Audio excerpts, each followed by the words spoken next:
सर्वांना नमस्कार. Arjun Mayuri love स्टोरीचे 222 episode यापूर्वीच अपलोड केलेले आहेत. कृपया ते सर्व एपिसोड ऐकण्यासाठी आपल्या चॅनलला भेट द्यावी आणि या स्टोरीचे सगळे सलग भाग ऐकण्यासाठी प्लेलिस्टमध्ये जाऊन ते सगळे भाग सलग ऐकावेत. आता अभि सोडून सगळे रॉयल बॉयज कॉन्फरन्स कॉलवर बोलत होते आणि उशिरा का होईना पण अभि जॉईन झाला. आणि राहुल म्हणाला, अभि आत्ता जॉईन होतोस का? तू इतक्या उशिरा? काय होतास? खरं खरं सांग. अभि म्हणाला, काय करणार यार, मी तुझं पुन्हा इंडियामध्ये येण्याचं तिकीट बुक करत होतो. अर्जुन म्हणाला, अभि तुझी डिलिव्हरीची वेळ जवळ आली की काय? अभि म्हणाला, नाही रे, 7वा महिना सुरू आहे, पण उगीच रिस्क नको घ्यायला, मला भीती वाटते म्हणून तिला तिच्या माहेरी पाठवतोय. एकतर ही पहिलीच वेळ आहे, तीही नवीन आणि मीही नवीन, आणि त्यात असं म्हणून अभि गप्प बसला. आणि चैतन्य म्हणाला, आणि त्यात काय? अभि खरं खरं सांग, काय म्हणायचं होतं तुला? आता अभि लाजून म्हणाला, काय नाही, राहू दे, असंच म्हणत होतो काहीतरी. अर्जुन म्हणाला, अभि तसं मला कळलंय तुला काय म्हणायचं आहे, पण सांग ना यार, नक्की काय झालं? म्हणजे आम्हालाही काळजी वाटते म्हणून विचारतोय. आणि अभि आता मी तू झोपली आहे हे पाहून हळूच म्हणाला, यार रात्री जरा रोमॅन्टिक झालो होतो आणि तिनेही होकार दिला होता, पण तिच्या पोटातच दुखायला लागलं आणि मला खूप भीती वाटली म्हणून मी ताबडतोब तिचं तिकीट बुक करतोय. नकोच ते, ती जवळ असली की धीर धरवत नाही, त्यापेक्षा तिला माहेरी पाठवतो. आणि अर्जुन म्हणाला, हो का, पाठवच तिला इकडे. तुझी नागिन तुझ्या शेजारी नसेल मगच तुझा नागोबा फणा खाली टाकेल. बेने ड्रायव्हिंग करताना तुला कळत नाही का? ती गाडी कोणत्या अवस्थेत आहे जरा हळूच चालवायची ना. एक लक्षात ठेवायचं, ड्रायव्हिंग कितीही करायची पण गाडीचं नुकसान नाही झालं पाहिजे, कारण पुन्हा ती आपल्याला दुरुस्त करावं लागते. अभि अपराधी भावनेनं हळूच म्हणाला, हो यार, होतं लक्षात, पण रात्री जरा एका पार्टीवरून आलो होतो, ड्रिंक केली होती आणि त्यातच जास्त बेभान झालो होतो म्हणून थोडा लोचा झाला आणि तिच्या पोटात दुखायला लागलं. अख्खी रात्रभर जागून काढली आहे. मी खूप घाबरलो होतो, बाळाला काही झालं तर नसेल ना या भीतीपोटी मी तर गर्भगळीतच झालो होतो. मग डॉक्टरांकडे गेलो आणि डॉक्टर म्हणाले सगळं व्यवस्थित आहे. तेव्हा कुठं माझा जीव भांड्यात पडला आहे, त्यामुळे आता पुन्हा असं होऊ नये म्हणून तिला पाठवतोय. सचिन म्हणाला, अभि तुला माहीत नाही का, नजर हट्टी दुर्घटना घटी, थोडक्यात वाचलाच भाड्या, ॲक्सिडेंट होता. पण अभि खूपच घाबरलेला दिसतोय यार तू.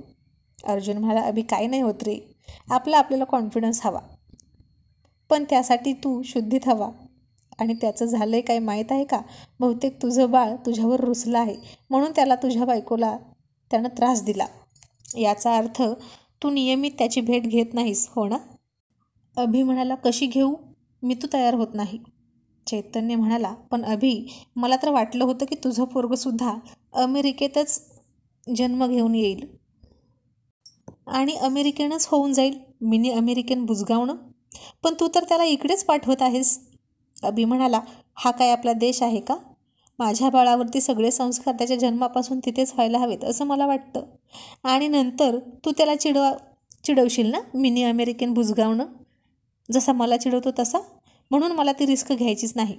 आणि मी सुद्धा 3 महिन्याने तिकडेच येणार आहे, कायमचा. माझं 5 वर्षाचं कॉन्ट्रॅक्ट संपतंय कंपनीबरोबरचं. आणि हे ऐकून आता सगळे खुश झाले. आणि अर्जुन म्हणाला, अभि तुझं स्वागत आहे, तू आला ना की पुन्हा एकदा दिवाळी साजरी करायची, पुन्हा फटाके वाजवायचे आणि पुन्हा एकदा सगळा फराळ बनवायला लावतो मी मयूला. आता अर्जुनला तर खूपच आनंद झाला होता. अर्जुनच नाही तर सगळ्या रॉयल बॉयजना आनंद झाला होता की आता त्यांचा 5वा पांडव कायमचा त्यांच्यात येणार. राहुल म्हणाला, पण अर्जुन, अभिच्या आंघोळीचं पण राहिले आहेत ना, त्याचं काय? मग त्याला आंघोळी पण घालायची बरं का, आपण सगळ्यांनी, अगदी घासून पुसून उठणं लावून, अगदी अभिजितची अमेरिकेची साल निघेपर्यंत आणि भारताची साल दिसेपर्यंत त्याला घासून आंघोळ घालायची. सचिन म्हणाला, मग इतका घासायचा असल्यावर उठणं लावून आणि मोती साबणानं काहीच उपयोग होणार नाही. आपण की नाही राहुलच्या शेतातली माती आणायची, जिथे अभि ब्रेक डान्स करायला गेला होता त्या दिवशी हुरडा पार्टी करताना, तिथलीच माती आणायची अभिला चोळण्यासाठी. तसं अभिनं नाक पकडला आणि म्हणाला, शी घाणेरड्या, गप्प बस, मला काही नको तुमची आंघोळ वगैरे, माझा मी आंघोळ करतो घरी माझ्याच. राहुल म्हणाला, काय रे अभि, तिकडे दिवाळी आहे का? अभि म्हणाला, नाही यार, ज्यांना हौस आहे ते करतात, पण एकत्र नाही येत सगळे. पण सणाचा आनंद तर तेव्हाच येतो ना, जेव्हा सगळे एकत्र मिळून ते साजरा करतात. इथे सगळे आपल्या आपल्या मूडनुसार साजरी करतात आणि आपल्या पद्धतीनं घरातल्या घरात सण साजरे करतात. आणि अर्जुनराव म्हणाले, ए सचिन, जा ना, माझ्यासाठी पाणी घेऊन ये. आणि सचिन त्याला म्हणाला, मी झोका देतोय ना आशूला. अर्जुन म्हणाला, अरे झोपला तो, कशाला उगीच झोका देण्याची नाटकं करतोस, सोड त्याला आणि जा पाणी घेऊन ये. सचिन म्हणाला, अर्जुन, तुझ्या हाताला मेहंदी लागली आहे का? भाड्या किती कामं सांगशील मला, मी तुझ्या बाप्पाचा नोकर नाही, कळलं? मी नाही तुला पाणी आणणार. अर्जुन म्हणाला, सचिन, बापाचं नाव घेऊ नको हां, नाहीतर इथंच तुझ्या बोकांडी बशील. सचिन म्हणाला, बरं राहिलं, सॉरी, नाही घेत तुझ्या बापाचं नाव, पण मी नाही पाणी आणणार. चैतन्य म्हणाला, सचिन, तुला पाणी आणावंच लागेल, कारण आता अर्जुननं तुझ्या नावाची हळद काढली आहे की नाही, मग तू चाल. सचिन म्हणाला, चैतन्य, अरे बघ ना, एकतर याच्यावर लक्ष ठेवायला मला सांगितलं आहे वहिनींनी, आणि हा आहे की मला कटवायला बसलाय. आणि अर्जुन म्हणाला, बरं ठीक आहे, मीच येतो. तुला चालेल ना? पण लक्ष्मण भाऊजी, तुमच्या वहिनींनी सांगितलेलं काम तुम्ही प्रामाणिकपणे करत नाही, असा अर्थ होतो याचा. आता सचिन चिडून म्हणाला, बरं ठीक आहे, आणतो. मग अर्जुन म्हणाला, ए राहू दे, थांब थांब, मीच जातो आणि पाणी पिऊन येतो. आणि बघ ना, करंजीचा वास किती मस्त येतोय यार, माझ्या तर तोंडाला पाणी सुटलं आहे. दिवाळीतला पहिला फराळ आणि पहिली करंजी मीच खाणार, असं म्हणून अर्जुनराव बाहेर गेले. पण मयुरी चिडणार म्हणून तो गुपचूप किचनमध्ये गेला. ती खाली बसून करंजा बनवत होती आणि तिनं थोडं त्याच्याकडे तिरक्या नजरेनं बघितलं, पण काहीच नाही बोलली, कारण तिने तोंड उघडलं की अर्जुनराव सुरू होणार हे तिला माहीत होतं. आणि आता तो पाणी पिला आणि तिच्या कढईतली करंजी बघून म्हणाला, करंजी खूपच फुगली आहे नाही का, अगदी टम्म शेन्नीसारखी. आणि फुगलेली टम्म करंजी खूपच गोड आणि चविष्ट असते, असं माझी आई म्हणायची. तरी मयुरी काहीच नाही बोलली. आणि अर्जुनराव पुन्हा म्हणाले, खूपच कडक व्रत दिसतंय, मौन व्रत. नाही म्हणजे बोलायचं नसेल तर राहू द्या, पण निदान एक कानवला तरी द्या खायला. तरीही ती गप्पच. आणि अर्जुनराव आता गाणं म्हणायला लागले, अंबाबाई गोंधळाला ये ग, काग धरलास राग, धरलास राग. आणि आता इतका वेळ हसू दाबून धरलेली मयुरी खूप हसायला लागली आणि त्याला लाटणं दाखवून म्हणाली, आता जाता की नाही बेडरूममध्ये, नाहीतर बघाच. आणि पुन्हा अर्जुनराव सावटपणा करत म्हणाले, दाखव ना बायको, बघायलाच आलो आहे, आणि लाटण्याची भीती कुणाला दाखवतेस ग? माझं लाटणं दाखवू का तुला?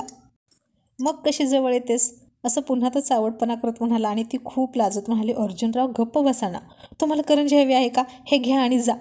अर्जुनराव म्हणाले, देत असशील तर दोन्ही दे, मला एकच नको. ती आता पुन्हा हसली, थोडीशी लाजली आणि म्हणाली, काय हा वात्रटपणा, भाऊजी आहेत ना घरात, त्यांनी ऐकलं तर काय म्हणतील. अर्जुनराव म्हणाले, तुझ्या भाऊजींची कॉन्फरन्स सुरू आहे आणि तिथे सुद्धा हेच सगळं चाललंय. ती म्हणाली, शी, कसले घाणेरडे आहात हो तुम्ही सगळेजण, असले विषय बोलत बसता. मयू, अगं हा विषय तर खूप महत्त्वाचा आहे, अगदी अन्न पाण्या इतकाच, तुला त्यात घाणेरडं काय दिसतं ग? आणि तुम्ही बायका काही बोलतच नाही का? मयुरी म्हणाली, आम्ही नाही बोलत असलं काही.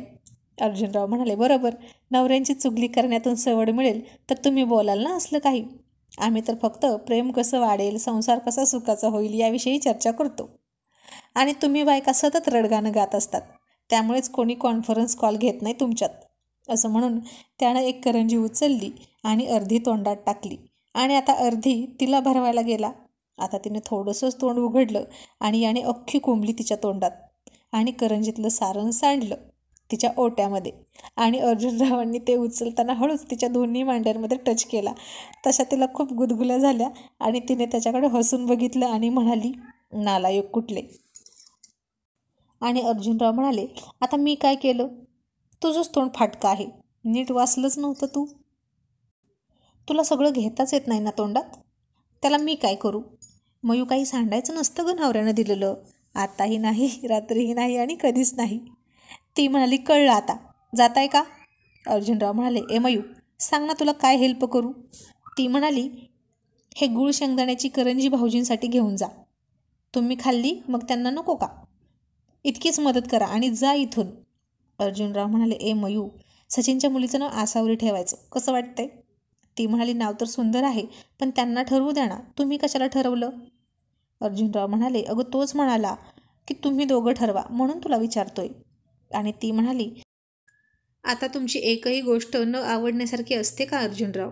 तुम्ही घेतलेला प्रत्येक डिसिजन आणि तुमचा प्रत्येक विचार हा पटण्याजोगाच असतो. मला खूप आवडलं आहे हे नाव. आणि त्यानं लगेच तिला किस केला. ती म्हणाली, आता हे काय? अर्जुन म्हणाला, आता तूच म्हणालीस ना की माझी कुठलीच गोष्ट चुकीची नसते आणि माझी आवड तुलाही आवडली, म्हणून आवडीच्या बायकोला हा गोड गोड किस. आता काही बोलायचं नाहीस. ती म्हणाली, तुमच्याशी बोलण्यात कोण जिंकलं आहे का? आणि ऐका ना, मी काय म्हणते, भाऊबीजेला राहू द्या जायचं. कपिल आणि त्याच्या बायकोला इकडेच बोलवून घेऊया. आणि अर्जुनराव म्हणाले, मला चालेल, या म्हणावं त्यांना आणि बसा आमच्या बोकांडी. मयुरी म्हणाली, असं काय हो बोलता? बोकांडी काय बसणार आहे तो तुमच्या? आणि प्रीतीसुद्धा येईल ना घरी. मग मी असं बाहेर जाणं योग्य दिसत नाही, म्हणून म्हटलं त्यालाच बोलवावं. तो म्हणाला, ठीक आहे. अगं पण तुझ्या आईचं काय करायचं? तू जर तिला नाही भेटलीस तर भूकंप येईल ना, नाहीतर महापूर येईल पंचगंगेला आणि अख्खा कोल्हापूर वाहून जाईल. तिने त्याच्याकडे चिडून पाहिलं आणि म्हणाली, असं काही होणार नाही. मी आईला सुद्धा बोलवून घेईन मला भेटायला. अर्जुनराव म्हणाले, ए बाई, ती तुडतुडी फटाकडी माझ्या घरात नको, नाहीतर दिवाळीला मी फटाके फोडण्या अगोदर तुझी आई फटाके फोडेल. ती म्हणाली, ती नाही काही बोलणार, गप्प बसा. बरं, गप्प तर गप्प. आता तू तुझ्या आईची हमी देतेस म्हटल्यावर मला तरी काय. आणि इतक्यात मयुरीचा फोन वाजला. अर्जुनराव म्हणाले, बहुतेक पप्पू सासूचाच फोन असणार. ती म्हणाली, आता हे काय नवीन, हे पप्पू काय? आणि अर्जुनराव म्हणाले, अगं परमपूज्य. आणि आता ती खूप हसली आणि म्हणाली, जा गुपचूप आणि फोन घेऊन या. आणि अर्जुननं फोन पाहिला तर फोन अमितचा होता. आणि अर्जुनराव म्हणाले, ए मयू, अमित तुला फोन करतोय का गं? तुमचं पुन्हा जुळलंय की काय? असा तो खूप हसून म्हणाला. आणि आता तिने दुर्गा मातेचाच अवतार धारण केला आणि म्हणाली, आता जर गप्प नाही ना बसलात तर माझ्यासारखे वाईट कोणीच नसेल. आणि अर्जुनरावांनी जीभ चावली आणि फोन घेतला. आणि त्याचा आवाज ऐकून अमित म्हणाला, बरं झालं अर्जुन, तूच फोन घेतलास. तुझा फोन किती वेळ झाला एंगेज येतोय, म्हणून मयुरीच्या फोनवर फोन केला. अर्जुन म्हणाला, असं का? बोल ना, काय म्हणतोस? आणि अमितने त्याला आणि मयुरीला दिवाळीच्या शुभेच्छा दिल्या आणि म्हणाला, अर्जुन, मिस्टर तिवारी सारखे येऊन भेटत आहेत. आणि अर्जुन म्हणाला, कोण मिस्टर तिवारी? अमित म्हणाला, अरे शर्मिष्ठाचा नवरा. अर्जुन म्हणाला, ओके, तो का भेटतोय सारखा तुला? अरे खूप मागे लागला आहे, तुझ्याशी बोलून घे म्हणतोय. तो खूप माफी मागतोय, त्याला खूप पश्चातापसुद्धा झाला आहे. पुन्हा कंपनी जॉईन करायचं म्हणतोय. तुझा स्वभाव पाहून त्याला कंपनी सोडू वाटेना आणि आता तो सुधारला आहे असं त्याचं म्हणणं आहे. आणि अर्जुन म्हणाला, बघितलंस अमित, माणसाचा स्वभाव हा असा असला पाहिजे की आपला विश्वासघात करणाऱ्याला सुद्धा पश्चाताप झाला पाहिजे. अमित म्हणाला, हो यार, तू आहेसच तसा, पण आता काय करू सांग ना. आणि अर्जुन म्हणाला, ठीक आहे, आता दिवाळीचं गिफ्ट देऊन टाक त्याला आणि त्याची दिवाळी गोड होऊ दे. त्याला जॉईन करून घे. वाल्याचा वाल्मिकी होत असेल तर ते चांगलंच आहे की. एखाद्याच्या पाठीवर पाय द्यावा, पण पोटावर पाय देऊ नये. झाली एवढी शिक्षा त्याला पुरे झाली. पण एक गोष्ट लक्षात ठेव, पुन्हा त्याच्यावर जास्त विश्वास ठेवू नकोस. अमित म्हणाला, नक्कीच, मी आता त्याला अजिबात महत्त्वाची पोस्ट देणार नाही. आणि तो सुद्धा कोणत्याही पोस्टवर काम करायला तयार आहे, पण कंपनी सोडायला नको म्हणतोय. अर्जुन म्हणाला, ठीक आहे. आणि मग फोन ठेवून दिला. मग अर्जुनराव आता मयुरीला जास्त काही बोललेच नाहीत. गुपचूप 4 करंज्या उचलल्या आणि प्लेट घेऊन आत गेले.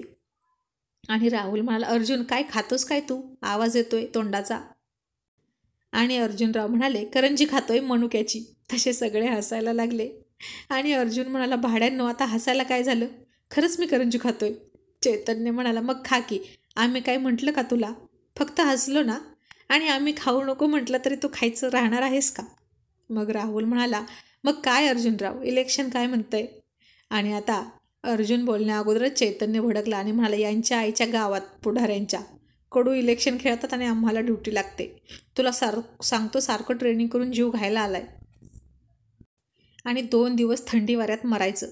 आणि मेघाला सुद्धा प्रेग्नेंट आहे असा अर्ज देऊन सुद्धा ड्युटी लावली. अर्जुन म्हणाला, मग त्यात पुढाऱ्यांचा काय दोष? तुमच्या वरिष्ठांना सांगा ना. चैतन्य म्हणाला, ते तर साले काहीच ऐकून घेत नाहीत. तुला सांगतो, आता 2 महिन्यांपूर्वी माझी सिनियर म्हणून एक मॅडम आली आहे. काहीच रे येत नाही तिला. 2-2 मिनटाला बोलवत असते मला. उठून बसून आणि तिच्या केबिनमध्ये चक्रा मारून मारून मी घायला आलो आणि माझ्या पार्श्वभागाचं भुसकट पडलं. अर्जुन म्हणाला, मग तिला सांग की तिच्या शेजारी तुझ्यासाठी एक खुर्ची टाकायला. चैतन्य म्हणाला, ती टाकते होय, म्हातारी खडूस आहे मुलकाची. आणि येत तर काहीच नाही, नुसता रुबाब दाखवते. आणि असल्याची कशी प्रमोशन होतात काय माहीत. आणि आमच्यासारखं हुशार पडतं बाजूला. अर्जुन हसून म्हणाला, चैतन्य, अरे दगड जरी असला ना त्या पोस्टवर तर तो नियोजित काळानंतर त्याचं प्रमोशन होणारच. आणि ही तर जिवंत बाई आहे. ही सगळी सिस्टीम आहे यार. तू आणि मी बदलू शकत नाही. राहुल म्हणाला, पण अर्जुन, तुझा आमदार काय म्हणतोय? आणि सचिन म्हणाला, अजिबात राजकारणाचा विषय काढायचा नाही, कळलं? उगीच तुझा चांगला माझा चांगला असं म्हणायचं आणि मग आपल्यात भांडणं होतात. यातला एकही राजकारणी चांगला नाही निवडून घेण्यासारखा. एक जात सगळे बाद आहेत. आणि अर्जुनराव म्हणाले, तुझ्यासारखे, हो ना? तसा अभि खूप हसला आणि म्हणाला, बरोबर आहे, जे काय असेल ते आपलं आपलं बोला. मग अशाच त्यांच्या गप्पा रंगल्या होत्या. सगळे निवांत होते, त्यामुळे खूप बोलत होते. आणि इतक्यात उडदाच्या डाळीच्या लाडूचा अर्जुनरावांना खमंग असा वास आला. आणि तो सगळ्यांना म्हणाला, थांबा, आता मी लाडू खाऊन येतो, माझ्या तोंडाला पाणी सुटले. आणि राहुल म्हणाला, अर्जुनराव, मनुके असलेलाच लाडू खा बरं का. आणि अर्जुनराव लाजून म्हणाले, इश्य. आणि हे ऐकून सगळे खूप मोठ्यानं हसायला लागले.